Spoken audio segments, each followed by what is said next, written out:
Bismillahirrahmanirrahim. Subhanalladzi asra bi 'abdihi lailan. Kula terangno saking mulai asbabun nuzul. Rata-rata ulama itu berpendapat bahwa asal mula Isra itu sebagai hiburan. Hiburan dari Tuhan, Allah nyukani pelipur larang niku saat Nabi ngalami dua kesusahan.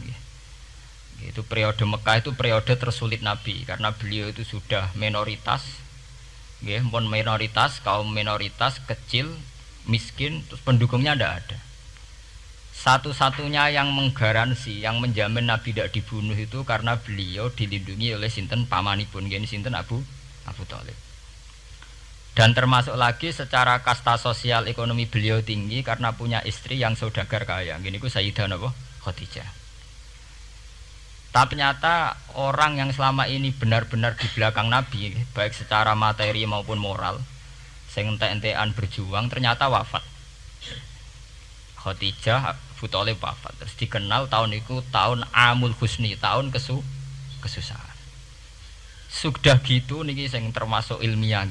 Sudah gitu secara ilmiah psikologis kejiwaan Nabi terguncang. Niki rungokno tenan niki ngaji. Terguncang itu karena secara mitos keyakinane tiang Arab niku pun kadung kedikte embek keyakinan yang ditanamkan ulama-ulama Yahudi dan Nasrani. Nggih, kula baleni malih nggih. Kafir Mekah itu orang-orang bodoh, orang-orang enggak terpelajar. Mereka itu punya satu mitos, satu keyakinan yang ditanamkan oleh tokoh-tokoh intelektual Yahudi maupun Nasrani. Apa keyakinan itu? Bahwa kenabian itu yang paling mungkin kalau orang itu dari turunan Bani Israel. Orang mungkin Nabi kok ora turunane wong Yahudi utawa wong Nasrani. Sehingga ketika Nabi mendakwahkan diri sebagai Nabi, mereka bilang antaqulu innama unzilal kitabu ala taifataini min qablina. Nak jenenge wahyu harus tidak jauh-jauh sangka turunan-turunan Yahudi. Sebab itu banyak cerita di Quran, cerita konsultasi tiang kafir Mekah pada tokoh-tokoh Yahudi. Setelah konsultasi ya disesatkan. Orang mungkin Nabi kok nggone ummiyin, mung bintu-bintu untuk napa? Wahyu. Padha-padha dadi nabi rak kita, ora Muhammad. Ini kalau cerita sejarah. Sehingga saat Nabi ngaku Nabi, niku kayak sudah jadi mitos. Nabi itu tidak boleh jauh-jauh dari Palestina. Karena Nabi Ibrahim orang Palestina, Nabi Isa orang Palestina, Yahya Zakaria juga orang Palestina, Nabi Musa juga orang Palestina. Semuanya itu tidak jauh-jauh dari komunitas Baitul Aqsa. Ini ku masjid Baitul Maqdis atau Baitul Muqaddas. Lah itu wong kafir pinter, saking kepengen nyudutno Nabi Muhammad itu sampai Nabi mesti ning Palestina, ya mesti roh cerita-ceritane Nabi ning Palestina. Lah kowe apa tau roh Palestina? Setelah kok detail-detail. Nak kowe pancen roh iku pintu masjid ning Palestina Baitul Aqsa jumlahe piro? Terus madepe ning ndi wae. Jadi bahwa Nabi ngeklaim diri sebagai Nabi yang bisa membaca malakutas samawati, baca alam-alam gaib. Niku dites nek iso tenan saiki aku takok jumlahe pintu Baitul Maqdis piro. Niki peringatan kangge santri-santri bahwa semua nabi itu di luar dites fisik. Artinya zaman Nabi sholat di masjid kayak teletong unta terus disiksa Abu Jahal itu hanya ujian-ujian fisik. Tapi di luar itu sebetulnya Nabi juga mengalami ujian-ujian intelektual.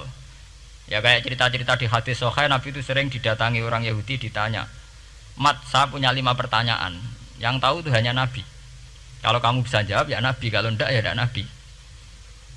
Termasuk takokane, apa pertama yang dimakan ahli jannah saat masuk surga? Kok aneh-aneh. Terus kenapa anak itu kok kadang mirip bapaknya, mirip ibunya? So, kok aneh-aneh. Dan itu berlanjut terus sampai Nabi di periode Madinah. Nah sebab itu Nabi itu secara intelektual itu diasah Tuhan lewat proses Isra. Di mana Nabi saat itu secara fasih bisa menjawab jumlah pintu Masjid Aqsa sekian. Perilaku Nabi Musa begini, wajahnya Nabi Musa begini, wajahnya Nabi Ibrahim begini. Sampai di hati-hati Sahih Nabi bisa menjelaskan detail. Nabi Musa itu rambutnya kayak ini, wajahnya kayak ini, ada mutiwal. Itu detail sekali Nabi. Sebab itu di sini diterangkan oleh Imam Suyuti, peristiwa Isra adalah peristiwa di mana Nabi berjumpa para sinten Nabi. Itu asal usulnya kenapa? Karena sudah kayak menjadi mitos, Nabi itu tidak boleh jauh-jauh dari tradisi Yahudi, tradisi Palestina. Paham ben sampean roh asal usulnya. Tapi kemudian asal usul itu sebetulnya hanya sementara, hanya permainan politik. Mau sampean ben roh sejarah, permainan politik, manipulasi politik. Sebetulnya Nabi itu ya tidak jauh-jauh dari beliau adalah keturunan Israel. Israel itu bukan menunjuk sebuah negara loh, sampean pun salah paham. Israel dalam bahasa Quran itu menunjuk auladi Yakub. Israel menjadi negara kan baru kemarin setelah diberi kemerdekaan Inggris, paham ya? Israel sebagai negara kan baru apa? Kemarin. Sehingga istilah Israel di Quran maupun di hadis adalah menunjuk auladi Yakub. So intinya di antara anak Nabi Yakub ana jenenge Yahuda. Yahuda di turunan-turunan niku Bani Yahuda niku diarani Bani napa? Israel. Ternyata setelah dirunut Nabi Muhammad itu tidak beda jauh dengan keluarga Israel. Karena Nabi adalah turunannya Nabi sinten Ibrahim. Okay. Nabi Ibrahim niku gada putra kalih sing gada turunan gini ku Ishak kalian Ismail. Ismail kalian Nabi Ibrahim disalap teng Mekah. Gini ku sing disebut Quran inni askantu min dzurriyyati biwatin ghairi dzi sar'in inda baitikal muharram. Terus saking Nabi Ismail nurun-nurun ngantos Sayyid Adnan. Ya, mulane nak teng berjanji disebut wa adnanu bila bin intadzawil ulumin nasabiyah ila dzabihi Ismail nisbatuhu wa muntama. Secara teori ilmu nasab Sayyid Adnan jelas-jelas wa adnanu bila bin intadzawil ulumin nasabiyah ila dzabihi Ismail nisbatuhu wa muntama. Tapi yang menjadi masalah, yaitu tadi saya sudah bilang, seakan-akan Nabi Muhammad itu orang yang benar-benar berbeda dari dinasti itu, dari keturunan itu. Karena orang Yahudi, orang kafir Mekah di kepentingan menggagalkan kenabian Muhammad, sehingga dilecehno Muhammad bin Abi Kabsah. Oh Muhammad sing cilik di rumah tukangan wedhus. Jadi, gue nak seneng kiai kan. Inna akramakum indawi atqakum. Cek ben Karlan, cek Karmin pokoknya takwa ya kiai. Tapi nak lagi gedeng kiai iku kan. Anake Karlan kok kakean tingkah. Lah dhisik wong Mekah ya ngoten niku. Dadi nak muni Muhammad bin Abdullah bin Abdul Muthalib cek terhormat. Mereka adalah orang-orang bangsawan di seputarku Quraisy. Nabi itu kastane Quraisy. Jadi kalau Muhammad bin Abdullah bin Abdul Muthalib cek ketok terhormat. Wong kafir pinter nang istilahna ora Muhammad bin Abdullah. Muhammad bin Abi Kabsah, mergo cilike Nabi tau dirumat, cara kene ya Karlan ning penjero desa. Mulane Nabi tau angon wedhus, mergo tau de bapak angkat sing tukang napa? Wedhus. Lah wong Mekah pinter, dididik wong Yahudi. Kuwi nek istilahna aja Muhammad bin Abdullah bin Abdul Muthalib, iku cek kekerenan, terlalu napa? Keren. Jadi Muhammad bin Ibnu Abi Kabsah. Di wong nak seneng Pak Harto kan Soeharto jenderal besar. Nek sing gedeng wong kemusuk kan repot. Terus nyebut desa asli ini asal nak seneng bupati ya jadi bupati orang nomor 1 di Bojonegoro nak gedeng golekno asal usule sing ngoten mun sunatullah mulai riyen sampai kiamat ya sunatullah lihati kot kelas napa mengkobel walanta jadi sunnatillah napa tabdila ya akan begitu. Nah sehingga peristiwa Isra itu satu peristiwa rohani ya. Selain peristiwa rohani nanti akan diwajibkan sholat, juga ada peristiwa intelektual, ada pengajaran intelektual bahwa semua nabi itu harus punya tradisi yang sama, punya karakter yang sama. Jika nabi dalam proses Isra itu dipertemukan dengan Nabi Ibrahim, Nabi Musa, nabi-nabi yang lain. Dan diskusi di situ juga ada diskusi-diskusi. Paham ya? Niki penting ya, penting kalau terangaken karena kalau tanpa tradisi yang berkelanjutan ya, sing disebut tenggene thariqah jenenge as-sanad al-mu'tabar, sanad sing mu'tabar utawi nak tenggene pondok-pondok kitab disebut sanad sing muttasil. ini nanti semua tradisi kenabian akan melenceng. Kalau melenceng itu ngeri. Karena setiap orang ya, mesti gadah subjektivitas sendiri, punya versinya sendiri. Sehingga semua nabi harus model istilah politik itu punya platform yang sama, punya karakter yang sama, punya model yang apa? Sama. Nah, sebab itu secara intelektual Nabi Muhammad itu dikenalkan oleh karakter para nabi-nabi dulu. Nggak detail. Satu Quran 30 juz. Andai kan sampai hafal Quran. Sampai ngurunut sejarahnya coba. Kita ini kan kadung dibentuk. Artinya kita ini ya alhamdulillah sudah kadung kebentuk, tahu sejarah para nabi. Tapi asal usulnya kita tahu lewat kitab yang namanya Al-Qur'an. Supaya apa? Nabi Muhammad itu dibimbing bahwa Quran atau ajaran beliau benar-benar musaddiqal lima baina yadeh, benar-benar selaras dengan ajaran sebelumnya. Mulai ajaran yang bersifat samawi sampai hal-hal yang basariyah, yang menyangkut tabiah napa? Basariyah.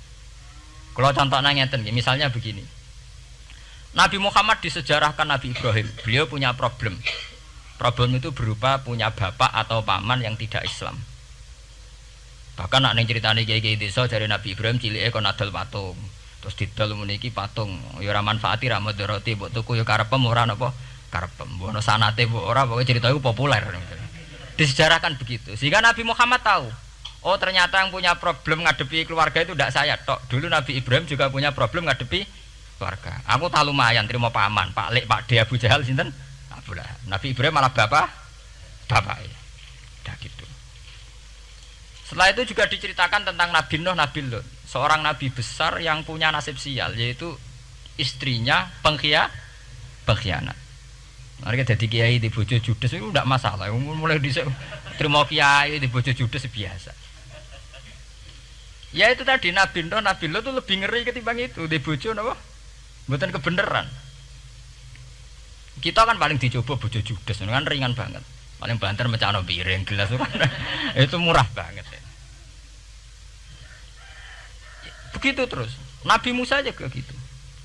Diceritakan Nabi Musa, beliau adalah seorang sosok Bani Israel yang temperamental. Ya basariah sekali. Saking temperamentalnya ketika tukaran ya jotos. Mana nak kiai temperamental kadang jotosan ya ono sanate ya Nabi Musa ku nak tukaran ra cocok napa?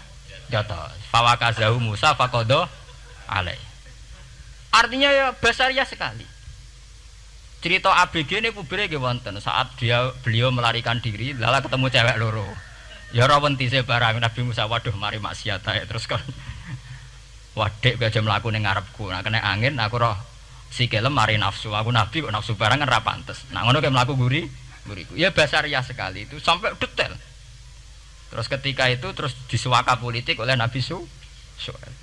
Sehingga menjadi tradisi bahwa semua nabi akan mengalami problem dengan kaumnya. Kemudian disuaka politik oleh komunitas yang berbeda, yaitu komunitas Syuaib itu di luar pemerintahan Fir'aun.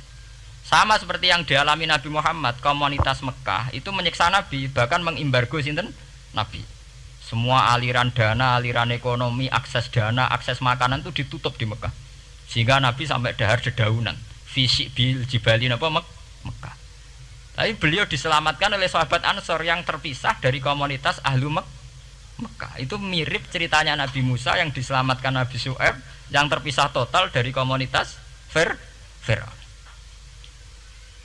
Ini penting kalau ulang temriki sehingga karakter-karakter kenabian itu tidak rubah. Karakternya sama. Sehingga setelah kita mengenali karakter para nabi, kita mudah sekali mengenali nabi palsu. Paham ya? Mulane kalau nabi palsu paling seneng musodek, ketara palsune. Lah sing repot sing ora ketara, mergo jenenge Ahmad. Ahmad Muhammad tak mirip. Mulane nek kowe ndek jeneng supaya ora ngaku nabi jenengno Kartolo. Mergo nek Ahmad bin Gulam rak jenenge Ahmad. Ana terkenal nabi nek ora jenenge Muhammad utawa napa? Ahmad. Mulane Ahmad bin Gulam pas ngaku nabi pengaruhe gede mergo mirip. Mulane kula wingi takoki mahasiswa Jogja, Gus, cara jenengan jeneng Jawa mbek Arab apa iki? Nak trene akeh nabi palsu apik Jawa lah Kartolo. Karena secara kriteria kenabian ndak akan masuk. Nek anak jenenge Kartolo atau Karmin itu ndak akan masuk kriteria wong sing bakal dadi nabi. Lah anak jenenge Ahmad tak mirip-mirip nabi. Oh Ahmad Hulam bin Mirza wani ngaku nabi mergo jenenge Ahmad. Musaddiq ya mergo musaddiqal lima bena ya deh. Lah anak Kartolo, Karmin, Karlan agak ono. Mulane saiki sing jenenge Jawa kudu syukur. Akan terbebas dari mengaku napa? Nabi. Lho syukur kan gak akan salah. Di barokah sampean jeneng Jawa, orang-orang ngaku napa? Nabi. Selamat. Kudu syukur. Paham ya? Ndak apa-apa, itu harus dinikmati. Ya itu tadi ya, karena Nabi itu punya karakter yang sama, punya tradisi yang sama, yang mirip-mirip. Itu kenapa Quran berkali-kali menceritakan sisi-sisi kenabian Nabi di luar Nabi Muhammad. Karena biar karakter Nabi Muhammad terbentuk, ya, terbentuk dengan karakter Nabi sebelumnya. Tidak melenceng. Kemudian itu ditiru oleh ulama kita. Kita punya guru punya guru lagi, punya tradisi yang sama. Nak mulang kudu istiqomah, santri loro lah kudu diulang. Nak sedadi kiai aja mripat ijo nak roh dhuwit. Wis pokoke dilatih. Nah, tapi dari kiai saiki orang mripat ijo, mripat abang. Mergo dhuwit saiki abang. Dhisik dhuwit paling gedhe rak 50.000 iku rak ijo.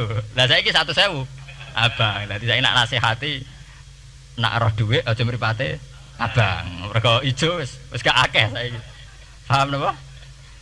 Kena akal-akalan ngoten jan repot. Tugare kula di santri dablek nek di bojo aja moro tangan. Kula mboten moro tangan, kula saduk, moro sikil. Kena anekdot ngono rusak. Adu-adu ning bojone. Bojone loro, bareng bojone nguap. Kowe jare rabi Pak ning njaba, bojom jare loro fitnah, Dik. Sing bener telu. Ayo kan repot. Ketemu cangkem elek rusak kabeh. Fitnah udik nak loro. Sing bener apa? Telu. Lah sakniki mun politik ngoten nggale saya sebagai pejabat tidak pernah mengkorupsi 1 sen pun uang rakyat. Wong edan tapi korupsi ya sak sen. Wong ra waras tapi korupsi napa? Sak sen. Ngono miliaran tok. Korupsi napa? Sak sen. Ya mesti ae. Geneman. Ayo, jadi zaman akhir itu kayak zaman dhisik, kayak Abu Nawas kabeh. Jadi apa-apa niku mun mboten karu-karuan. Mun ya. Wah itu permainan kata begitu niki kula penting kula terangaken nggih. Saya sebagai ahlul Quran, orang yang banyak baca Quran nggih. Itu kita akan tahu betul betapa parahnya nggih atau akibat negatifnya dari permainan kata itu. Dan itu dilegalkan Quran, disahkan Quran dalam beberapa ayat. Yaqulu apa yuriduna ayutfi'u nurallahi bi afwahihim. Orang-orang Yahudi, Nasrani, kafir Mekah itu ingin sekali membunuh Islam lewat permainan kata bi afwahihim. Yaitu tadi misalnya kalau Muhammad bin Abdullah bin Abdul Muthalib itu kelihatan keren karena masih Bani Quraisy. Tapi kalau diistilahkan Muhammad bin Abi Kabsah, wah Muhammad sing anake Karlan iku ora ummiyin. Balik dadi wong alim terus diistilahno bapakmu sing cilike iku angon wedhus. Ya terus repot terus ajur kah? Kabeh. Itu biafahim. Efektivitas biafahim itu sampai tenggene Tarikhus Suyuti wonten keterangan wa min dzalika irtadda jam'un minas sahabah. Dari permainan kata yang ditanamkan orang Yahudi itu sampai banyak sahabat yang murtad. Istilahnya itu jam'un minas sahabah. Meskipun setelah murtad itu ya divonis tidak sahabat. Misalnya menyangkut nasa mansuh. Orang Yahudi pinter, du'afaul muslimin, orang-orang muslim yang imannya masih lemah. Delok le nabimu, wong kok pelin-pelane ngono. Dhisik Ka'bah madhep Baitul Maqdis. Iku wis bener iku, mergo kiblate Nabi Musa. Nabi-nabi dhisik kiblate Baitul Maqdis. Nah, saiki gara-gara dekne kangen keluargane manjen dekne cah Mekah, saiki kangen Mekah. Terus kon manggon omahe buyut-buyute. Dadi saiki kiblat diadepno omahe buyut-buyute. Kangen-kangene dhewe tunggu urusan kiblat jare. Jadi pas Nabi itu masih di Medina. 16 bulan Nabi salate madhep Baitul Maqdis. Suatu saat tok wahyu falan walliyana kiblatan tarduha. Fawalli wajhaka satral Masjidil Haram. Sakniki kan madhep teng Mekah. Sajane iki normal saja. Artinya normal ya normal. Tapi orang Yahudi memanipulasi bahwa itu fakta bahwa Muhammad itu memimpin agama dengan cara tradisinya sendiri. Mergo dekne kangen keluargane ra iso muleh. Terus salat madhep daerahe dhewe. Nggo pelipur lar. Ya jare sahabat sing do hafal muslimin diangen-angen ya iya. Dan ini kula peringatan tentang santri-santri ya. Sebab itu kalau sampean jadi kiai itu santri harus punya wawasan intelektual yang luas. Semenjak itu Quran mewahyukan secara nalar sejarah. Ya niku sing disebut ayat inna awwala baiti wudi'a lin-nasi lalladzi bi Bakkata mubaraka wa hudal lil alamin fihi ayatum bayyinatum maqamun apa Ibrahim. Akhirnya Nabi Muhammad nantang ning tokoh-tokoh Yahudi. Apa salahnya saya punya dua kiblat? Baitul Maqdis adalah kiblatul anbiya karena dulu Nabi Musa di situ, Nabi Isa di situ. Sekarang saya menghadap ke kiblat yang lain karena itu kiblatul Ibrahim dan dia lebih senior. Lebih apa? Senior. Sebelum ada Baitul Maqdis itu sudah ada Mekah. Mekah lebih senior, lebih tua. Terus disebut fihi ayatum bayyinatum maqamun apa? Ibrahim. Nabi Musa, Isa adalah periode setelah Ibrahim. Sebab itu akhirnya semenjak perdebatan itu wong Islam bangga. Makanya sampean kalau ngaji hadis-hadis sahabat itu bangga. Ana mimman shalla ilal qiblaten, nggih. Ana mimman shalla ilal qiblaten. Aku termasuk sahabat sing menangi dua kiblat. Mergo zaman madhep Baitul Maqdis ya kiblatul anbiya, madhep Mekah nggih kiblatul anbiya. Artinya apa? Perdebatan ini dimenangkan oleh Nabi Muhammad bukan karena mitos atau kultus atau taklid buta, tapi memang secara sejarah kiblat tertua adalah Mekah. Ini disebut inna awala baiti wudi'a lin-nasi lalladzi napa bi Bakkata mubaraka wa hudalil alamin fihi ayatum bayyinatum maqamun apa Ibrahim. Artinya Quran tidak pakai teori mitos. Pokoknya nabi ini saiki aku ya terserah aku, itu tidak begitu. Paham ya?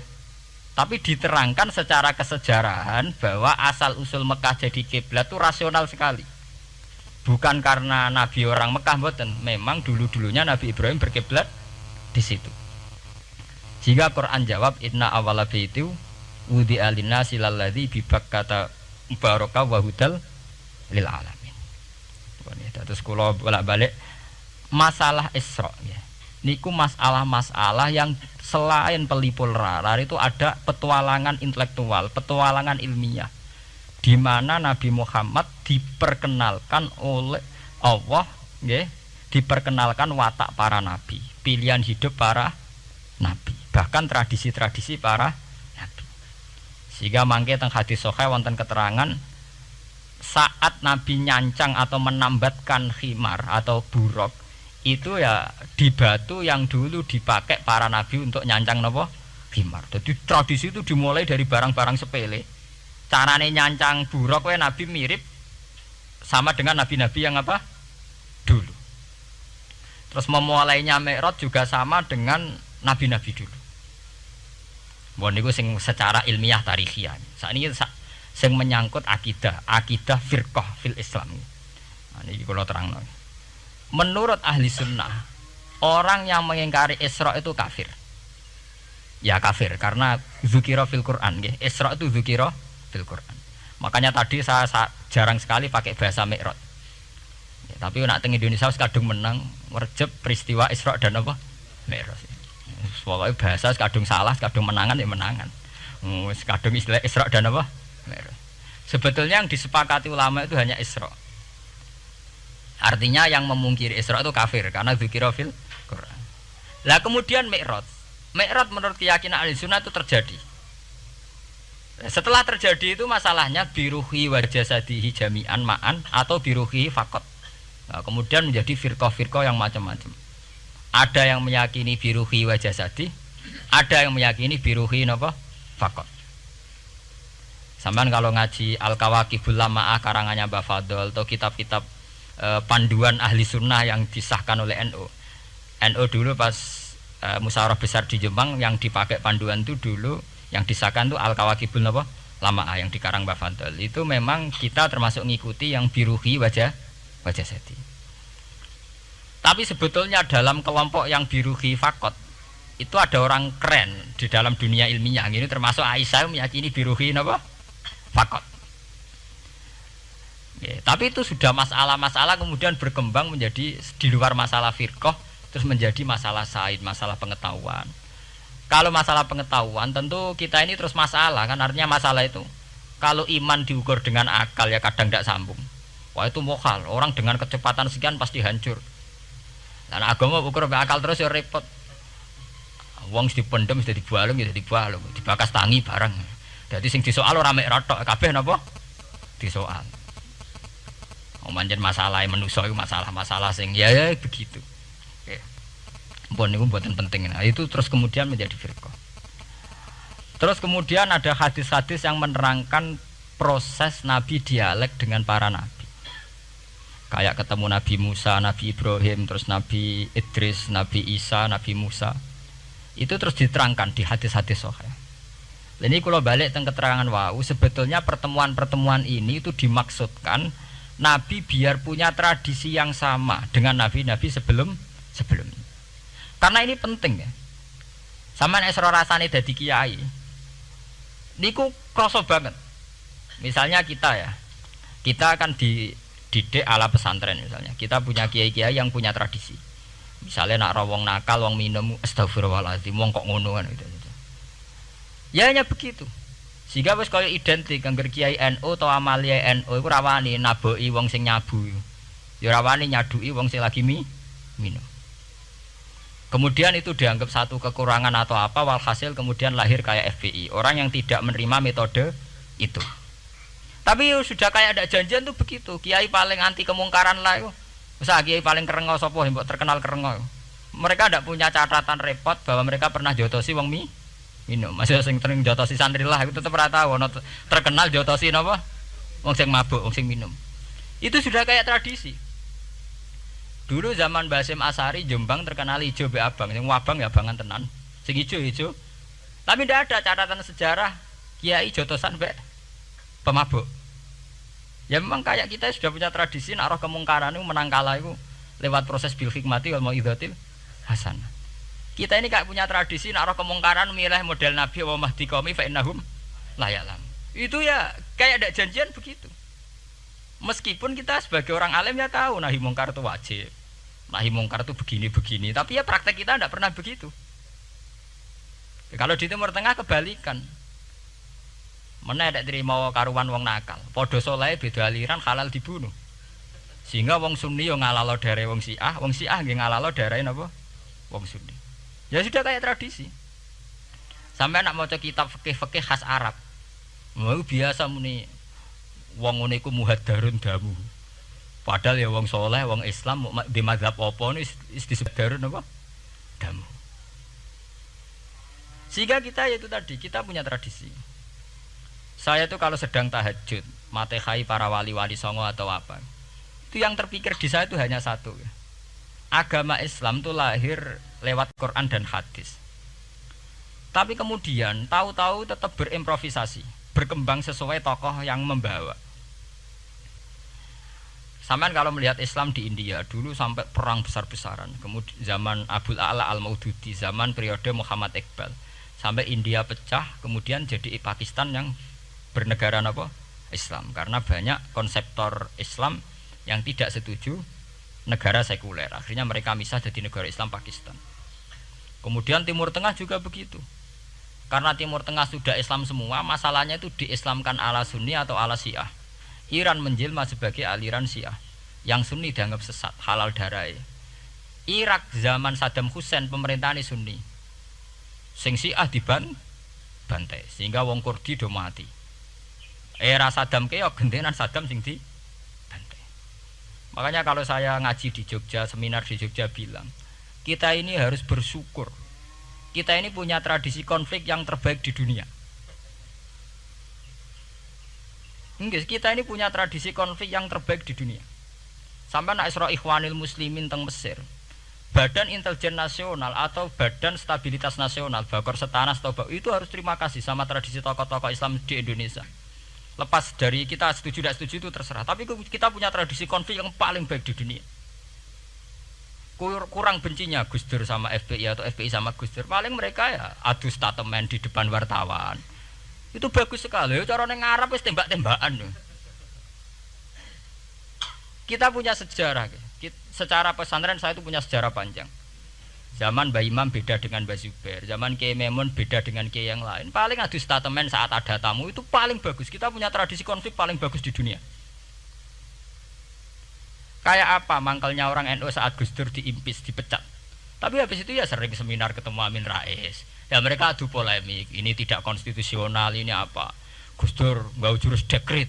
Sing sitok nggak jurus sidang mewah, nah, kurang serem sidang istimewa dilawan sidang luar biasa. Pokoknya agak istilah sing serem-serem. Tapi tidak saling bunuh loh, sampean harus syukur loh. Selama ini orang awam sering bilang, "Loh kiai kiai kok tukaran?" Sampean bandingkan di Timur Tengah, jenenge tukaran mesti tahdirudam. Para polisi, para badan intelijen, para yang menjaga stabilitas negara ini harus terima kasih sama tradisi tokoh-tokoh Indonesia. Yang namanya di Mesir, di Irak, di mana-mana jenenge tukaran mesti melibatkan pertumpahan darah. Saat Arab Saudi jadi Wahabi itu besar-besaran itu. Pembunuhan apa pengusiran orang-orang Sunni. Tapi di Indonesia enggak. Tradisi anarkis. Paling itu tadi adu polemik. MLB dilawan MLB itu masih keren sekali, tidak apa-apa. Itu lebih baik ketimbang adu jotos atau adu hizib lah. Itu masih bagus. Nenda ini sampean biar paham, biar syukur jadi bangsa Indonesia. Kita punya tradisi konflik yang baik. Sama nak setelah peristiwa teng Irak, teng Sudan, teng Khartoum, teng Darfur, itu kan orang Islam semua. Gara-gara beda mazhab saling bunuh. Di Mesir ya gitu, Ikhwanul Muslimin dengan pemerintah dan sebagainya. Hatta saya sebesar Sayyid Qutb, sing tokoh populer mohon gak budute mboten jelas. Di Indonesia bagus sekali. Kita menangi zaman secara sejarah, kita menangi bedanya dulu Ahmad Hasan dengan tokoh-tokoh NU. Kulo nu menangi secara sejarah sering baca. Terus zaman anyar-anyarane NU asas tunggal, bedanya Gus Dur dengan Kiai As'ad. Sak mangke bedane PKB dua versi. Mereka menyelesaikan secara beradab. Lewat pengadilan, kok pengadilan kalah lewat MA, beradab sekali. Kita harus bersyukur. Dibanding penyelesaian konflik kayak di Irak kemudian ngundang Amerika, akhirnya sekarang kacau balu. Di Timor Leste yang latihan bikin rambut serta disuduk, Indonesia paling banter ngobong fotonya SBC. Ya masih terhormat lah, masih artinya masih beretika. Kita harus syukur punya bangsa yang beradab. Wong ras tujuan antar kiai ya rasan-rasanan. Kiai kok ngono, sing tok kiai kok ngono. Engko sing kiai tengah-tengah ayo ana sing ngono ana sing ngene dadi. Sing ra melok-melok biasanya terus milih amane, ya ana sing ngono ana sing ngene. Jadi artinya kita yang baik. Saya itu berkali-kali ngaji. Sampean kalau sering baca Quran dan menghayati, artinya orang maca Quran pelang-pelang ora karepe menghayati. Saya itu sekarang sesadar-sadarnya, saya masih belajar. Ini jamaah sini harus tahu. Saya hingga detik ini masih belajar.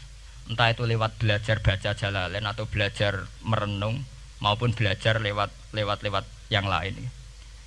Quran itu dulu ya sering nyebut begitu itu saya tidak paham. Sekarang itu saya paham, tambah paham. Misalnya di juz 4 ada istilah ikhwanan.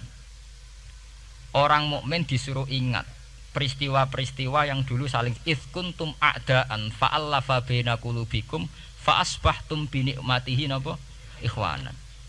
Dulu kamu bermusuh-musuhan yaitu antara kelompok Aus dan Khazraj. Gara-gara barokatul Islam sekarang kamu menjadi ikhwanan. Menjadi bersaudara. Sampean kalau melihat TV merunut konflik di Irak, sering ada bom bunuh diri, itu kan ada asal usulnya. Memang sekarang orang menimpakan kesalahan itu pada pasukan multinasional yang dipimpin Amerika dan Inggris. Tapi sebetulnya ada usul-usulnya. Sampai Amerika bisa masuk karena orang Irak tidak ikhwanan. Tidak apa? Yaitu ada Syiah, ada Sunni, mereka saling menikam, saling bunuh. Sehingga karena ada ikhwanan ini pihak ketiga masuk, yaitu tentara multinasional. Makanya saat di Jogja ditanya, cara jenengan sebuti menyangkut Ahmadiyah, menyangkut konflik di Jakarta, saya bilang, sekarang setiap orang bikin from apa forum, yaitu baik, kalau niatnya baik-baik. Tapi andaikan saya ditanya Tuhan nanti, hak kowe iku kelompok apa? Pokoknya anggar NU atau Muhammadiyah aja mayoritas, kamu milih salah sitok iku. Bukan karena saya oportunis milih yang besar, itu lebih baik, lebih maslahat. Karena kalau setiap orang merasa benar bikin kelompok sendiri akan menjadi kelompok banyak. Dan saat menjadi kelompok banyak, tentu konfliknya lebih tidak terpola. Tidak apa? Terpola. Umpama Hasim tukaran Mbak Din Samsudin itu terpola. Tapi nak angger wong ngrasa duwe ketua dhewe tidak terpola. Bagaimanapun ikhwanan harus disyukuri. Nggih, dalam kondisi berteman. Sebab itu Nabi sering ngendikan ilzamu jamaahirul muslimin wa man sadza sadzafin. Mbok kamu itu ikut kelompok mayoritas saja. Jamaahirul muslimin cara bahasa netralnya mbok ya kamu itu ikut kelompok mayoritas saja. Karena kalau orang merasa benar kemudian bikin kelompok sendiri itu tidak ada selesainya. Lah akulah cara nuruti GR sebagai kelompok dhewe. Wong aku ya di umat, di pengaruh sing nyucup wis akeh. Tapi kalau semua orang merasa begitu kan repot nanti. Mursid di kelompok dhewe, tukang toreko di kelompok dhewe, tukang ngaji di kelompok dhewe. Model kitab pirang-pirang sesuk ana jamaah Jalalain, jamaah Muin, jamaah Fathul Wahhab. Nek sing ora iso ngaji jamaah tahlil, jamaah istighosah. Ora ana bar itu. Saya tuh kalau ditanya di Jogja, meskipun saya kritis, artinya kritis itu mungkin terhadap satu fenomena kita tidak setuju atau Muhammadiyah dalam banyak hal atau satu dua hal. Itu tidak menjadi alasan kita untuk tidak mengikuti mainstream. Karena kalau mainstream ini dilanggar, itu kita tidak akan ikhwanan. Dan akibat negatif dari tidak ikhwanan adalah kayak kasus Irak. Iran itu kenapa tidak mudah diserang Amerika padahal punya nuklir? Karena mereka seragam Syiah semua. Itu lebih gampang, lebih susah. Lawan itu apa? Susah. Arab Saudi juga mudah diadu karena karuan seragam Wahabi semua. Kita tidak bicara itu ya akidah. Mungkin kamu bisa debat Wahabi itu benar apa enggak. Tapi karena relatif aman, nggak diacak. Indonesia juga gitu. Kenapa tidak banyak konflik? Karena orang itu Islamnya kalau udah NU ya Muhammadiyah. Buat cocok ra cocok bae milih. Itu lebih mudah. Ketimbang ada faksi-faksi baru kemudian stabilitas menjadi tambah kacau. Lan kula niku saya loh ya, saya pribadi menghimbau. Melihat ayat itu dihitung Tuhan sampai Allah ngendikan apa if kuntum a'daan fa'allafa baina qulubikum fa asbahtum bi ni'matihi napa. Kekuatan sebuah negara itu bukan karena senjatanya